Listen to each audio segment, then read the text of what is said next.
Les historiques d'import permettent de visualiser l'ensemble des fichiers importés sur votre base de données.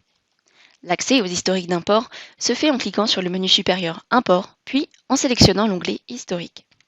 Vous obtiendrez un tableau filtrable, comme la plupart des tableaux disponibles sur iWiCatalog. Il vous permet de voir les statuts d'intégration, qui a fait l'import, avec quel fichier et dans quel format. Voici la description des différentes colonnes du tableau. La colonne 1, avec l'icône représentant une note, permet d'accéder au rapport détaillé d'un import. Le bouton Télécharger vous permet d'ouvrir le rapport dans un éditeur de texte, ce qui peut être utile lorsque le rapport est long à lire.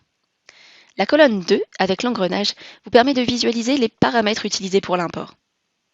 La colonne 3, avec le rapport détaillé, vous permet de télécharger un fichier contenant des statuts, tels que inchangé, modifié, création, sur ce qui a pu être modifié sur un produit, comme les grilles de fabrication ou de prix par exemple. La colonne 4, avec la disquette, vous permet de télécharger le catalogue intégré. La colonne 5 vous indique la date et heure de début de l'import.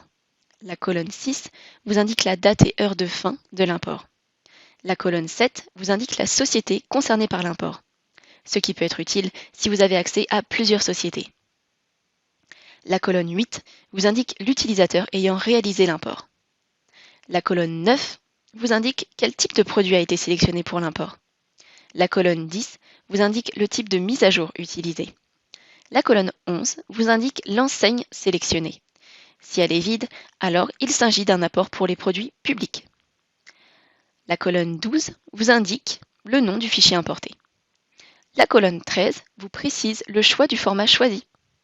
La colonne 14 vous permet de savoir si l'import est en attente, en cours ou en erreur. Il vous indique l'état.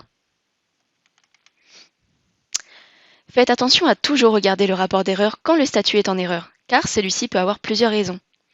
Soit le rapport de la première colonne est vide, veuillez alors vous rapprocher de l'équipe support, soit le rapport est rempli et vous donne diverses informations en expliquant le problème rencontré. Vous devrez alors corriger le fichier que vous souhaitez importer ou en demander une nouvelle version à votre fournisseur.